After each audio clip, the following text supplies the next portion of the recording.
stone after getting hooked on fizzy drinks. Yes, Lisa McKay from Weeting in Suffolk was guzzling 20 cans of Coca-Cola every day. But now she's half the weight she was after taking drastic action and banning the bubbles. Natalie Gray's been to meet her. Lisa McKay used to drink almost her height in cans of Coke every week. That's 140 cans, 20 cans a day. With 35 grams of sugar, that's the equivalent of 9 teaspoons in every can. Lisa soon ballooned to 20 stone and a size 32. As soon as I'd wake up, my breakfast would be a can of Coke or two. On the way to work, another can of Coke. I'd get to work, it'd be a couple of pints of Coke. And it would be, of course, there'd be food involved throughout that process, but it was just the Coca-Cola all the time. I loved it. The recommended daily intake for women is 2,000 calories a day. Lisa, with her 20 cans, was drinking nearly 3,000 calories a day in fizz alone. At her biggest, Lisa had to book 2 aeroplane seats when she went on holiday and couldn't walk more than a few yards without getting breathless. So, the mother of 2 underwent a gastric band operation at Dolan Park Hospital in Birmingham and banned Coke from her home. I had the shakes, I was quite nasty, I was a bit snappy at people because obviously my body was missing out on all the sugar that was going into it. Do you remember these, Mum? I certainly do.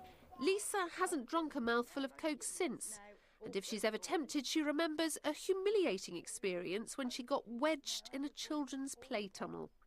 I couldn't get through it, and another parent had to push me through, and it was just the embarrassment of someone having to try and push your bum through a spider web net.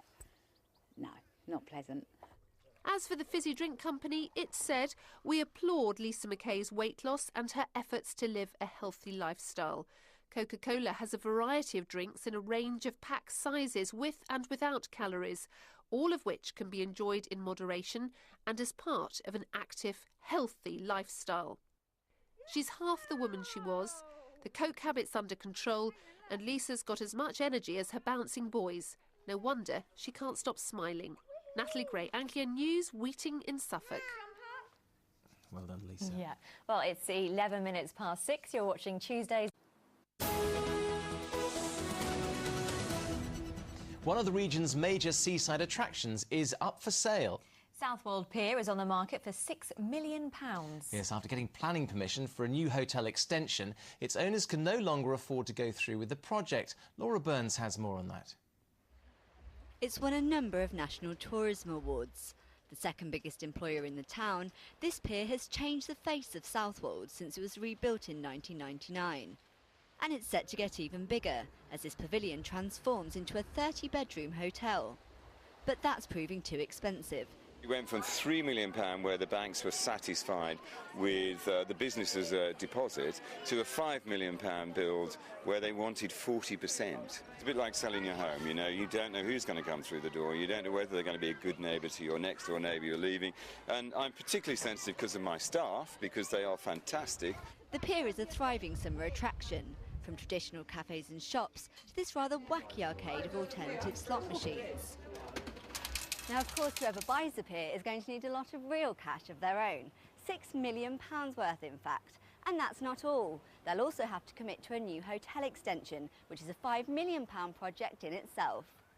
It's certainly popular with visitors. Well, it's got a really independent spirit. It's not like anywhere else we've ever been before. And it's just unique, really. The water goes through there, and then it goes into the garden. You almost get the impression of being at sea, and yet you're not. You're firmly anchored to dry land, and it's very safe. I think that's what people like about it, really. And would you pay £6 million for it? Well, if I had loads and loads of money, I might. It's a huge commitment, but there are some obvious perks. The big bonus is if you buy it, you get as many 99s as you can eat on the job. And you can walk around in your shorts all day, which I generally do. Well, it doesn't get much more tempting than that. Laura Burns, Anglia News, Southwold. A 21-year-old man has appeared at Chelmsford Crown Court charged with the murder of a chef in Southend. Reynald Deschênes died from a stab wound after an open-air concert at Priory Park on the 26th of June. Carl Wills, who's 21 and lives in Cranley Road in Westcliff-on-Sea, was remanded in custody and will appear in court again in September. The government will be asked to ban any future expansion at Stansted Airport for the next 50 years. Plans for a new runway were recently withdrawn by the airport's owners after the government said it opposed further expansion. Now the local council is urging ministers to consider the stability of the community in future decisions. Politicians from the region are backing a campaign to help more people from African, Asian and Caribbean communities get into politics. Operation Black Vote is a non-party political campaign aimed at encouraging more people to register as voters and get involved in the political process. The new scheme will see MPs acting as mentors to people interested in becoming future members of Parliament. Well, soccer now, and the first of the World Cup semi-finals is live on ITV tonight. And if you back Germany to win the tournament, you must be pretty pleased with yourself at the moment. Closer to home, Norwich City are hoping their own German influence can inspire success for the new championship season, as Jim Rice reports. Phrases like ruthless efficiency may have applied to previous German teams, but not the current one, who've put 4 goals past both England and Argentina on their way to the World Cup semi-finals. And that is 4, and that's good night, England. And whether it's in Cologne or Colney, the effects are being felt. Norwich are about to swap their Norfolk headquarters for a training camp in Germany, the country where manager Paul Lambert won the Champions League as a player with Borussia Dortmund and where he qualified as a coach. I spent the best part of a year there doing the pro licence, and it's totally different, and the mentality is different. Everything about it is different to here. That's why I wanted to do it, and very, very tough to do, but I'm delighted I've done it because it opened your eyes to what else is out there.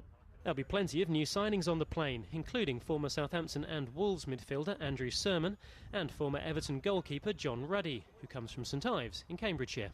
To have that stability of a 3-year deal back towards home, like you say. As soon as I realised Norwich needed a keeper, I made sure that my agent was on the case to try and push my name in there. And to be fair to him, he's done a good job, and yeah, we've got it. And if you're not convinced by the idea of foreign training camps, you might like to know that Paul Lambert took Colchester to Germany before last season's opening game against Norwich. And we all know what happened there. Jim Rice, Anglia News, Colney in Norfolk. Yeah, not their finest hour. Right, in contrast, Southend United's new manager Paul Sturrock has been working with his players for the first time today. It follows the sacking of Steve Tilson as manager after 7 years at Roots Hall. There were protests outside of Chairman Ron Martin's Essex home over the decision. The new manager is asking for the fans' patience and support. The message is that, as I said, get behind the team. Whatever they think of this football club, or the chairman, the directors, or on me, get behind the players. I'm saying the players need to know when they come out on this football pitch. There's not an apprehension and a worry.